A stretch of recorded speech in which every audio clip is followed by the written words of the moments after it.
Hey all, welcome to Circle of Tone, running and gunning today, no editing, just hit record and go, so the audio is going to be a bit crap, but something happened today.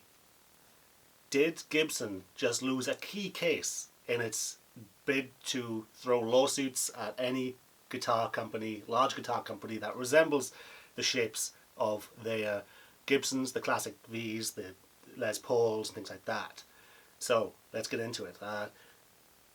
Yesterday, the Gibson, this lawsuit goes back to 2010. It's in the European Union, and they just lost a lawsuit on the Flying V shape being, only Gibson can actually put out anything resembling that they are V shape, and they just lost a court case against various other patents regarding the shape of the Flying V. So let's do some reading on exactly what happened with this lost trade dispute. So I got some notes here. So in the judgment, the court declared, and this has been going on since 2010, this lawsuit, okay? In the judgment, the court declared that while the shape of the Flying V guitar was very original when it was released in 1958, was that over half a century ago, it cannot, however, deny the evolution of the market during the following 50 years, which henceforward characterized by a wide variety of available shapes. This is a court ruling, okay? So the case dates back all the way to 16th of June 2010 when Gibson filed a patent application for the Flying V with the European Union Intellectual Property Office. So, unbelievable. And at the end of the day, Gibson have become I actually kind of feel sorry for Gibson a little bit. I do and I don't. I feel sorry for Gibson because this could have huge ramifications. They now have a legal precedent of what happened in a European lawsuit regarding the shape of their guitars. They just lost it. So how could this actually be a nail in Gibson's coffin when it comes to the ridiculous amount of cost it takes to have a lawsuit against someone as big as Dean? You know? I mean, Dean are getting a lot of exposure out of this. There's a lot of backlash against Gibson, and especially Mark Agnesi, who's just reading the teleprompter. You know, he's doing the Obama thing where he doesn't have anything to do with. He could, recuse himself from it and say, "I'm not reading this. This is kind of for somebody else," But yeah, so he's a meme at the moment, and I actually like him. I feel bad for him, but what Gibson are to me, it's like they are a suit with a leather jacket thrown over it. The Gibson are not Gibson. I mean, they've moved so many times. They've got rid of their staff. The old heritage actually is probably the closest thing to a real Gibson because it's in the old Gibson shop, things like that. So the name has been sold. So it's basically NASCAR for guitars. And what usually happens when investment companies buy up these companies, the first thing they do is they cut corners, and now all of the Gibsons, practically all of them, are automated, just CNC machined and plecked, and hardly any human hands gets on them. And they didn't have enough people on the end of the line holding the guitar saying this isn't a good Gibson. They're just shitting them out and going on the Gibson brand name. So that is really what happens with corporatism in the modern day. So Gibson are a victim of the yuppie era. They went crazy in the 90s, in the zeros, and they got that yuppie mentality, and they fell for the investment con. And basically, investment means that they use a brand name like Gibson as a credit card. That's all it is. A huge name, too big to fail, and they leverage the whole thing. They branched out into electronics and all sorts of terrible ideas, because the market was already saturated. Studio monitors, you name it, they got into it. And to pay for all this investment, they used the brand name of Gibson to basically as a platinum American Express to get themselves into all this debt. And the people who do this, they've gone, they've made money out of it. In and out they usually are. And then when the investment is done, they push it out like a wax paper boat into the ocean and say, okay, good luck. We've got our investment, we've got our, all of our fees, and that's it. So Gibson have been overtaken by suits. But what is sad is that the suits were actually starting to make the right noises and the right decisions, bringing out the classic guitars and getting rid of certain electronics, and having options for regular, the old colours, things like that. So they were starting to go in the right direction, right? And I was, for the first time, me and a lot of other people have been in the market for buying a Gibson. So, and they kind of shot themselves in the foot. But I honestly think they can't possibly be that stupid. They can't possibly be that stupid, okay, to pull this style. They could have worded it a different way, because if you really, really want to get down to brass tacks, guitar companies did steal ideas from Gibson. They did. I mean, my guitar that I was going to design was loosely based on a Gibson shape. I put in my advertising, it's going to be a different shape, because I don't like the way they slide down your leg, but I was going to have a similar neck pocket. I was going to have a similar, shape-ish to Gibson. So it's like, they do deserve something, and if they went about it a different way, like, they don't understand the crowdsourcing aspect that could save Gibson. If they just came clean and say, look, we were idiots, we leveraged the company up to into debt, we did this, that, and the other, but we want to go back into brass tacks, but we need your support. Buy a Gibson, help a musician type of thing. So if they'd gone in a different direction, people may have said, okay, Gibson, they've given us a lot of love, they've given us a lot of great music in the past, some luminaries, they backed luminaries at the time, and, they do deserve something, But the way they went about it tells me that Gibson are really in dire financial trouble today. So I suspect that the first quarter, after their big push in NAMM and everything, with these new models, which had my eyes like saucers, I want the classic, was it the early 60s SG? I want that. I want it. So marketing-wise, they had it great. But I think that it wasn't enough. I think that they owe creditors so much, and they're still embroiled in all sorts of lawsuits. I think they have so little from the new inertia they got for sales. I think that they had to do Plan B and say, we're going to have to sue people. If we're going to pay even our own lawyers, we're going to have to sue. And this was in motion along, they didn't just decide to do that this one quarter bad. They had this in their back pocket.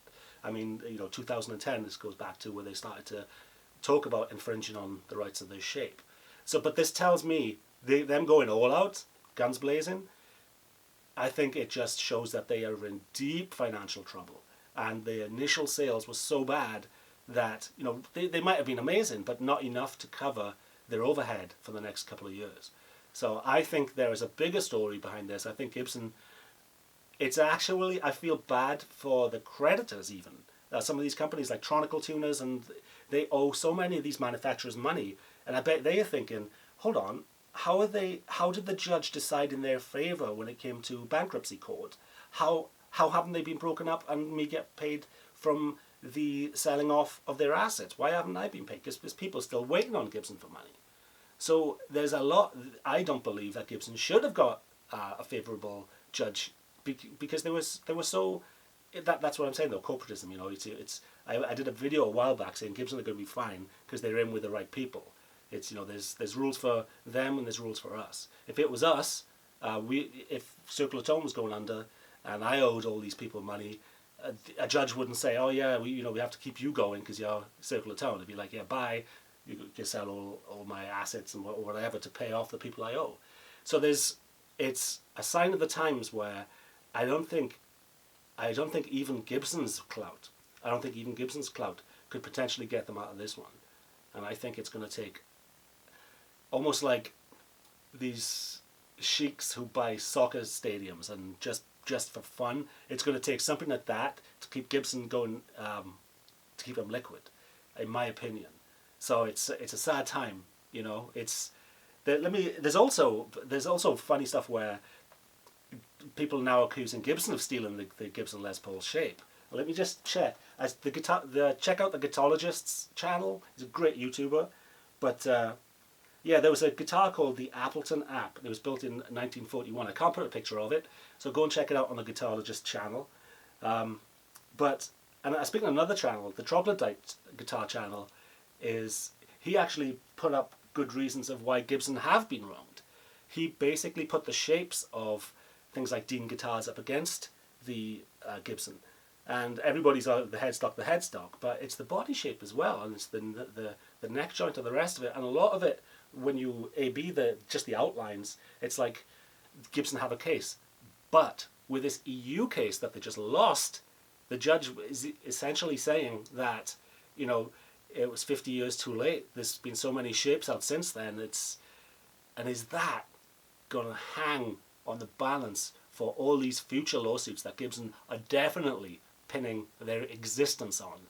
Bad news for Gibson from every aspect, from a PR nightmare to this new judge ruling to the public outcry, and the reason I feel sorry for Gibson now is because it's the sign of the times where fake counterfeits are rampant and they're getting good because they're being CNC'd just like Gibsons are. So they only have their name now. They only have their name. And Gibson execs, if you're watching this, the public can save you. Those lawyers, the experts, wearing leather jackets, the public can save you. Crowdfunding, if you just maybe take a step and be less draconian about it and change your message. I'd buy a Gibson. I would buy one just to say, okay, I owe you a lot. I owe you a lot in my life, So yeah, kind of a sign of the times of India and China and Korea and the rest of it catching up with the USA makers of instruments, and it was happening. A long time ago.